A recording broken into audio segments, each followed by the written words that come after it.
बिस्मिल्लाहिर्रहमानिर्रहीम।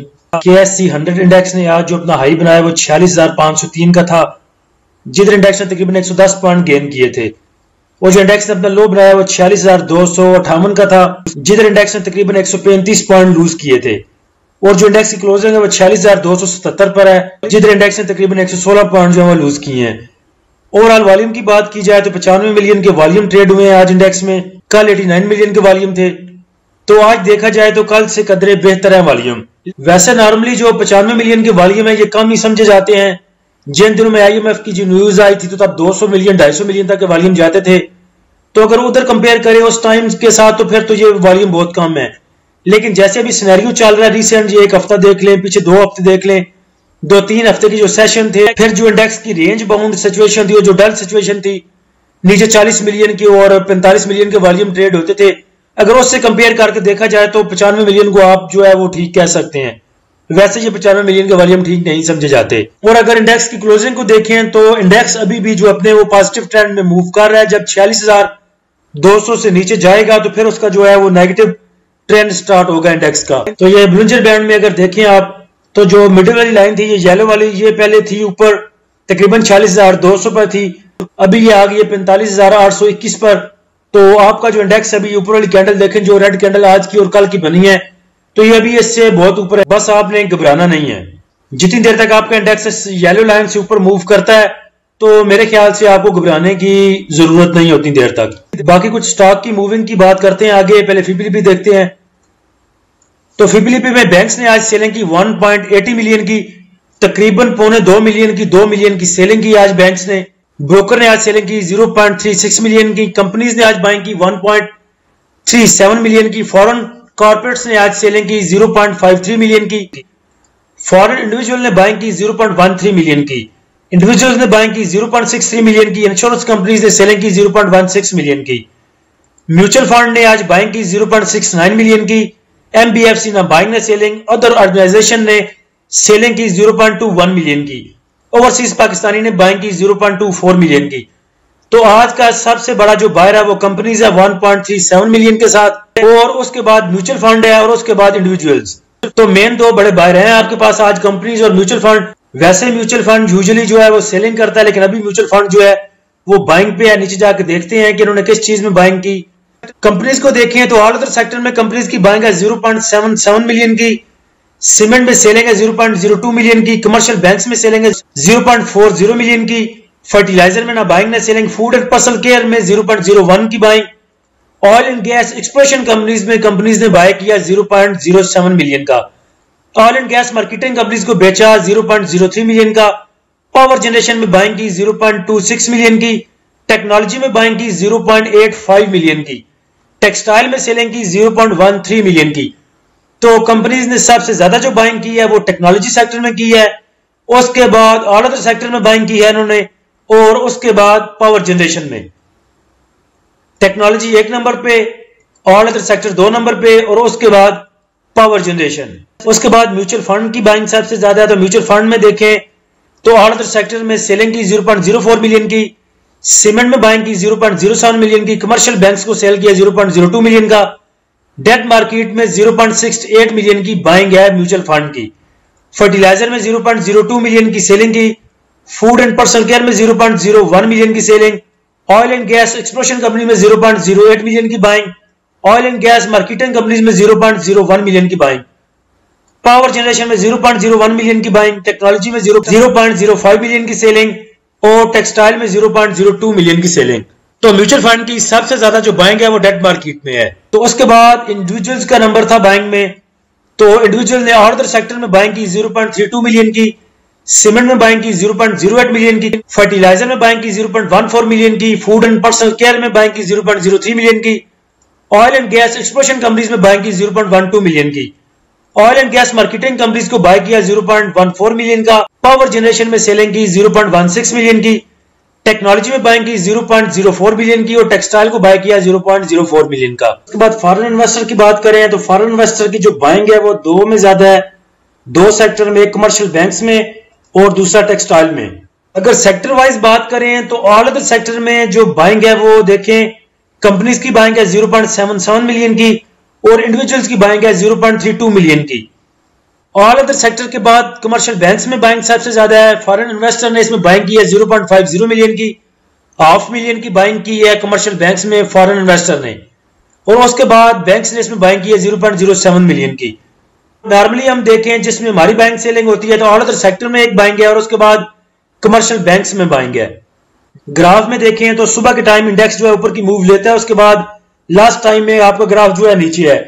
तो एक अच्छी अपॉर्चुनिटी है आपके पास सुबह के टाइम सेलिंग के लिए, और लास्ट टाइम जब इंडेक्स नीचे आता है तो बाइंग के लिए। पॉजिटिव पॉइंट कंट्रीब्यूटर में बात करें तो सबसे ज्यादा पॉइंट कंट्रीब्यूट किए हैं पॉजिटिव में नेस्ले ने 25 point, MCB 15 point, ATRL 14, PAKT 14, EFUG 10, luck 9, Hubco 8, NRL 6, Standard Chartered 6, CBP 5। Minus point contributor में बात करें तो एचबीएल ने 36 point, PPL 22 point, system 20 point, Engro 14, MEBL 13, Colgate 13, MTL 12, OGDC 12, TRG 10, Efert 10। Heat map में देखें तो refinery sector आज ठीक था, एटीआरएल में भी मूव थी, एनआरएल में भी मूव थी। तो एक वीडियो में मैंने बात की थी कि रिफाइनरी जो है, रिफाइनरी, कमर्शियल बैंक्स और पावर जनरेशन ये जो है मूव दे सकते हैं। तो आज जो है एनआरएल ने, एटीआरएल ने अच्छी मूव दी। बाकी टेक्नोलॉजी सेक्टर में भी देखिए एयरलिंक और पीटीसी ने अच्छी मूव दी। पीटीसी बहुत देर से नहीं चल रहा, के इलेक्ट्रिक और हबको जो है वो ठीक है। कमर्शियल बैंक्स देखें तो एमसीबी, यूबीएल, एकेबीएल, एमबीपी और स्टैंडर्ड चार्टर्ड ये ठीक है, बाकी कुछ प्रेशर में है। ट्रांसपोर्ट में पीआईबीटीएल ठीक है, इसने आज ऊपर जाना था क्योंकि कल मैंने इसको क्लियर कर दिया था तो आज इसका ऊपर जाना बनता था, मैंने जो बेच दिया। केमिकल सेक्टर में लॉटकेम ने बहुत देर बाद जो है वो दी है आज मूव, इसकी मूव देनी बनती थी क्योंकि मैंने जो बेच दिया था इसको। पीपीएल की आपको बाय कॉल दी थी कुछ दिन पहले, तो आज इसकी डे रेंज देखें तो 72 से लेके 74 तक था। पिछले दिनों ये भी बहुत डल परफॉर्म कर रहा था, लेकिन अभी इसने मूव दी है 74 की, तो अभी इसकी भी मूव देनी बनती थी क्योंकि कल परसों मैंने इसको सेल कर दिया था। लॉटकेम देखें तो इसकी जो डे रेंज है 27 से लेके 28.85। तो ऐसी बात नहीं है कि आज जो है वो स्टॉक्स में मूव नहीं थी, ऐसी इंडेक्स की मूविंग को लेके भी आपको स्टॉक्स अभी 1-2 रुपए दे रहे हैं, तो आपको और क्या चाहिए। कुछ इंडेक्स की जो ऐसी हालत है वो रोल ओवर वीक की वजह से भी है। रोल ओवर वीक में आपको पता है कि वैसे भी जो वॉल्यूम है वो डल रहते हैं और इंडेक्स भी जो है वो करेक्शन ले लेता है 200-250 पॉइंट की, तो इसमें ऐसा पैनिक होने की जरूरत नहीं है। रोल ओवर वीक खत्म होगा इंशाल्लाह तो सब ठीक हो जाएगा। वैसे हमें रोल ओवर वीक के दरमियान में भी जो है मूव मिल रही है, अभी रोल ओवर वीक भी चल रहा है और उसके अलावा भी आपको स्टॉक्स में 1-2-3 रुपए की मूव मिल रही है, तो एक बहुत अच्छी बात है ये। पोल की एक्स डेट जो थी वो 29 को थी, लेकिन 29 को छुट्टी होने की वजह से इसकी जो एक्स डेट है वो 28 को होगी, तो आप इसको कल ले सकते हैं, कल तक बाय कर सकते हैं पोल को। 60 रुपए का इसका डिविडेंड है, अभी ये मूव कर रहा है 440 पे। अगर इधर ही मूव करता है 440 पे तो ये एक्स होने के बाद खुलेगा तकरीबन 380 रुपए पे। और अगर आप इसकी मूविंग देखें पीछे 6 मंथ मूविंग में देखें तो ऑलमोस्ट ये मूव करता है 400 रुपए पे, ये आप देख सकते हैं 400 रुपए पे ऑलमोस्ट ये मूव करता है। जब 380 रुपए पे ये एक्स होकर खुलेगा तो 400 रुपए तक आते हुए इसने ज्यादा देर नहीं लगानी, लेकिन ये नहीं कहा जा सकता कि 440 पे फिर कब दोबारा वापस आएगा। तो एक तो ये है कि आप कल इसका डिविडेंड ले सकते हैं, इसको कल बाय करें और इस पर डिविडेंड अवेल करें। दूसरा इसका सिनेरियो ये है कि आप इसको छोड़ दें, कल ना लें, जिस दिन ये एक्स होके खुलेगा 380 पे उधर इसको बाय करें। 380 पे, 382 पे, 85 पे इसको बाय करने का फायदा ये है कि इसने 400 तक आते आते देर नहीं लगानी। तो 385 से लेके 400 तक भी आपको 15 रुपए अगर मिलते हैं तो वो 15 रुपए आपको मेरे ख्याल से बहुत इजीली आप रिकवर कर सकते हैं एज कंपेयर टू ये 60 रुपए जो आप डिविडेंड लेंगे। तो मुझे लगता है कि डिविडेंड लेने से अच्छा जो है वो आप अगर इसको एक्स डेट के बाद लेते हैं, एक्स डेट होने के बाद जब एक्स होकर खुलेगा जिस दिन, उस दिन लेते हैं, तो मेरे ख्याल से ये एक अच्छी स्ट्रेटजी हो सकती है आपके लिए और इसका जिक्र मैं पहले भी कर चुका हूं। जो टीजीएल की मीटिंग थी, टीजीएल ने शेयर पे डिविडेंड भी अनाउंस किया, लेकिन उसके बाद भी ऐसा कोई ऐसी मूव नहीं दे सका। अगर आप सुबह की इसकी मूव देखें तो 82 पे ये मूव कर रहा था, 82.20 पे, 82.75 पे, लेकिन जब फिर इसका डिविडेंड अनाउंस हुआ है तो ये 79 से ऊपर गया ही नहीं और जो क्लोजिंग है वो 79 से लेके 74 पे है। एक तो आज अवाम जो है आजकल की वो शेयर पे डिविडेंड को समझती कुछ नहीं, कहती है कि 10-15 रुपए। एक तो जो वो एनपीएल ने जो मूड खराब कर दिया ना हमारे 15 रुपए डिविडेंड दे के, वो बहुत बड़ी वजह है अवाम का एक ट्रेंड चेंज करने में। शेयर पे डिविडेंड आपको बहुत है देखा जाए 80 रुपए के स्टॉक के साथ। एक तो वो वजह है कि इसने मूव नहीं दी, दूसरा ये है कि इसकी जो एक्स डेट है वो बहुत दूर है। आजकल जितने स्टॉक्स भी आ रहे हैं वो एक्स डेट इतनी दूर दे रहे हैं कि तब तक आवाम समझती है कि पता नहीं उतनी देर तक मरना किसने है, जीना किसने है। इसके दरमियान में कितनी बार अप एंड डाउन मूव बन जानी है। आज अगर इसको 82 पे बाय करना है तो क्या फायदा, हो सकता है 1 मंथ के अंदर अंदर ये 75 पे चला जाए। वैसे भी 6 मंथ की अगर रेंज देखें तो उसकी असल औकात जो है वो तो 73 पे है। तो मेरे ख्याल से वाम इसलिए भी रिस्क नहीं लेती कि चले देखा जाएगा, कल परसों को 10 दिन को इसने चला ही जाना है 75 पे, 72 पे, 73 पे, तो उधर जाके बाय करेंगे और फिर डिविडेंड इसका अवेल कर लेंगे। तो दूसरी वजह तो मेरे ख्याल से कुछ ये भी है। और कुछ इंडेक्स का जो आज रेंज बाउंड रहना है या वो रोल ओवर वीक की वजह है, मेरे ख्याल से तीसरी वजह वो है। तो ये सब जो चीजें हैं ये मिल के एक वजह बनाती हैं टीजीएल के ना मूव होने की। अगर मेरे नजरिए से देखें तो मैं समझता हूं कि एनएमएल जो है बहुत स्ट्रांग स्टॉक है। निशात ने 5 रुपए डिविडेंड अनाउंस किया है और उसके बाद इसकी अर्निंग जो है वो 22 के मुकाबले में अच्छी है। सेम रिजल्ट किसी और स्टॉक का आता तो उसने जाके लोअर लॉक लगा देना था, बल्कि 2-3 लोअर लॉक उसने कलाबाजियां लगा देनी थी।